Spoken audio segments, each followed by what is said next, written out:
What if Oscar found the Omnitrix? Chapter 5. Day out in Mistral. The sun was shining brightly over Mistral and into the house Team RNJR, Crow and Oscar were staying at. A beam of light shone through a window and landed on Oscar's sleeping face, the light stirring Oscar awake. Oscar opened his eyes, and before his eyes was a sound asleep Ruby. She was very close, a little too close perhaps. Oscar's cheeks flushed. See the cute strawberry in front of him. Ahem, a voice said. Oscar quickly turned to see Crow standing over him. Oscar said. Get up, Crow said. Oscar quickly did so. Hey, kiddo. Time to get up, Crow said, shaking Ruby. 5 more minutes, Ruby said. Crow sighed. If you say so. I'll just have to throw out these strawberries, Crow said. Strawberries? Where? Ruby asked, jolting awake. Works every time, Crow said. Ruby pouted. If you keep doing that, it's not going to work when you really need me awake, Ruby said. Doubtful, kiddo. You've been falling for it since you were little. It's always going to work, Crow said. Ruby huffed. Now, go wash up, you two, and meet the rest of us in the living room. And be quick about it, Crow said. Okay, Ruby said. Ruby then headed to the bathroom to wash up. Oscar went to his room to get his second set of clothes out of his bag. Did you sleep well? Ozpin asked. Yeah, but I could have done without the angry bird standing over me, Oscar said. He's not angry. Just protective, Ozpin said. Does he not trust me or something? What have I done to make him not trust me? Oscar asked. You've done nothing wrong, Oscar. It's just that Ruby hasn't had the easiest time. She lost her mother when she was young, so young that she doesn't remember her. And more recently, she experienced the attack on Beacon and lost several friends during it, Ozpin said. I see. It must be hard for her, Oscar said. Indeed it has been, Ozpin said. 10 minutes later everyone was gathered in the living room. So what the agenda for today? Jaun asked. Training is the main focus of the day, but before that you guys will be going shopping, Crow said. Shopping? Nora asked. My guest house isn't kept full of food and drinks all the time, you know. Also, we need to get some things for Oscar, like a scroll and some extra clothes. Oscar wasn't able to leave with much, Ozpin said. We'll also need the food and drink for when I gather a team of hunters and bring them here to talk, tomorrow, Crow said. Tomorrow? Then what are you doing today? Ren asked. I'm going to be confirming my intel about where the Broran tribe is located. Raven might have moved it, but I doubt it. The tribe usually moves after the Grim or the Mistral Council pose a threat.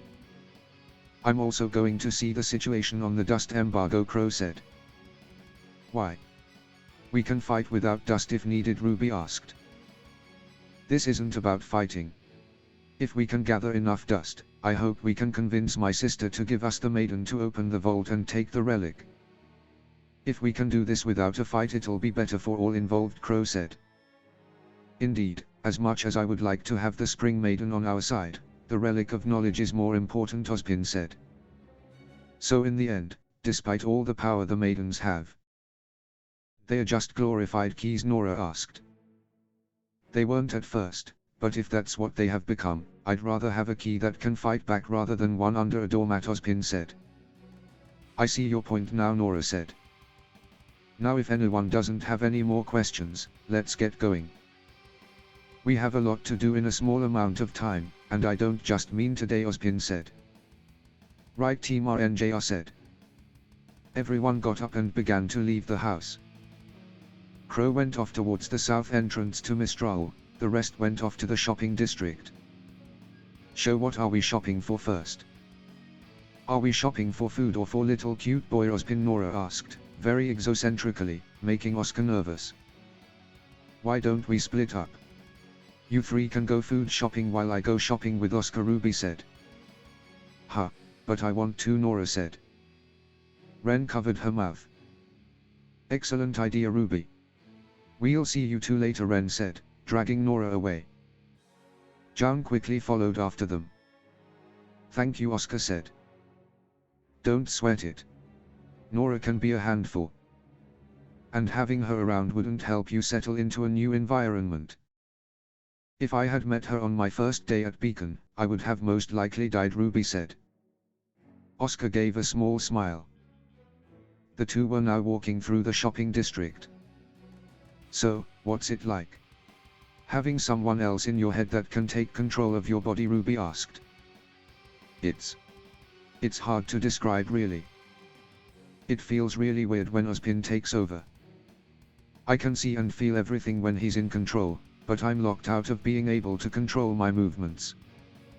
It feels very strange, and I would prefer to not experience it for long periods of time, Oscar said. I see.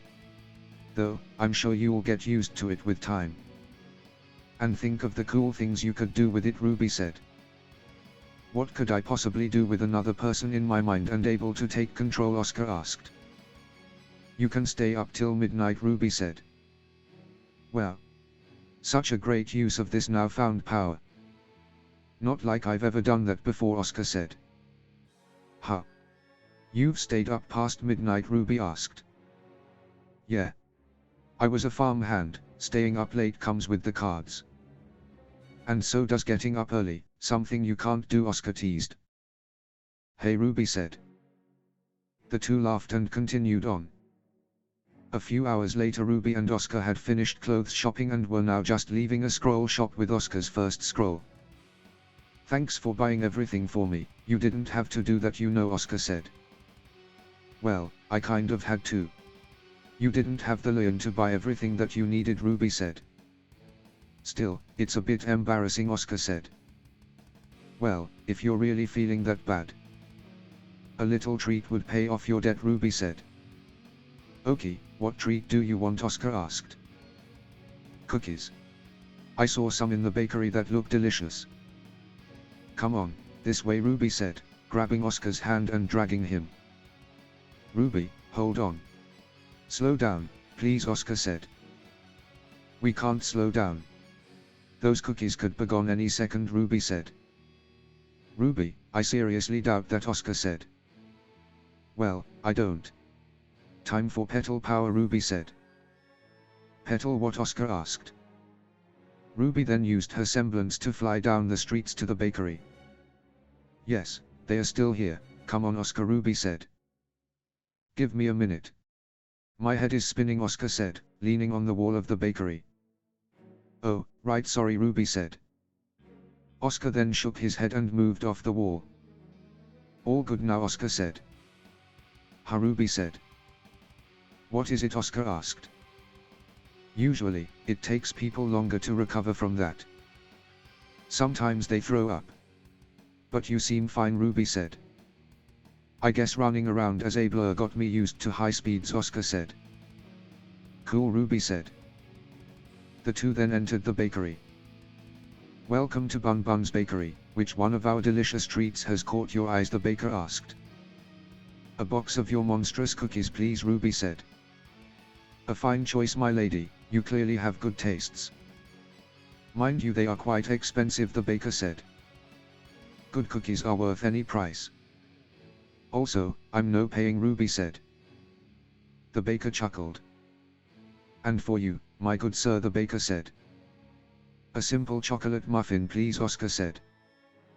Coming right up, the baker said. A muffin, huh? So, you like muffins, Ruby asked.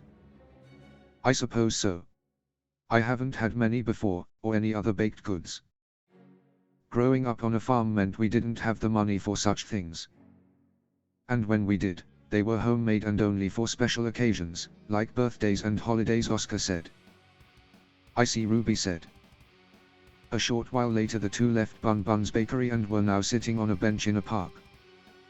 Ruby was scoffing down her cookies whilst Oscar was slowly eating his muffin. You know you're going to be sick if you continue to scoff down those cookies, Oscar said.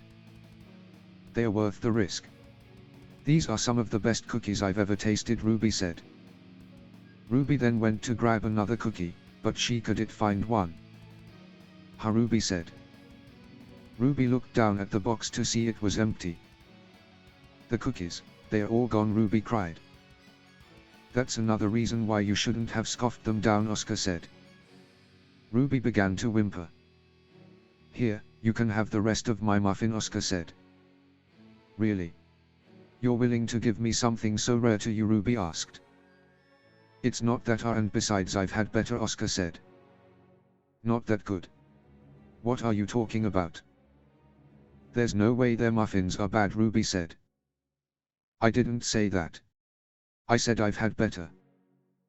The muffin is delicious, but it's not as good as my aunt's, Oscar said. Your aunt's? Not your parents, Ruby asked. Well, my parents are dead, so Oscar said. Oscar. I'm so sorry for bringing that up, Ruby said. It's okay, Ruby, you couldn't have known. And beside it's only fair since Ozpin told me about your mother, Oscar said. Oh. May I ask how they, Ruby asked. They died in a fire that engulfed the barn when I was 7. Something caught fire in the barn. My parents noticed it and rushed to put it out, but the fire got out of control and caused an explosion, which also destroyed part of the house. Specifically the part where I was standing and watching. A month later I woke up in a family friend's house, and that's when I met my aunt for the first time. I had known of her existence from my parents, but I'd never met her until then. She rebuilt the farm and took me in and looked after me ever since, Oscar said. Until you had to leave, Ruby said. Yeah. But I made sure to leave her with enough to leave peacefully without me, Oscar said. Well, that's good, Ruby said. The two sat in silence for a moment. Wow, I really killed the mood, Oscar said. Well, I did ask so, Ruby said. The two sat in silence again. Ruby then grabbed the muffin and shoved it in Oscar's mouth. Ruby, Oscar exclaimed, his voice muffled by the muffin. You needed it more than me. Now come on, let's go. The others are probably waiting for us, Ruby said. Oscar then swallowed the muffin. Okay, Oscar said. Ruby and Oscar then left the park and headed back to the house. Meanwhile up in Haven, Leonhart was sitting in his office, his head in his hands. What am I doing? Ozpin trusted me and I've betrayed his trust. I'm a coward, Leonhart said. I hope for your sake, you haven't found your spine, Watts said. Leonhart screamed and jumped out of his seat, landing hard on the floor. Watts' signature then appeared on Leonhart's desk. May I remind you what will happen to you if you betray us, Watts said. Of course, not, Leonhart stuttered. Good. Now I'm not doing a social call.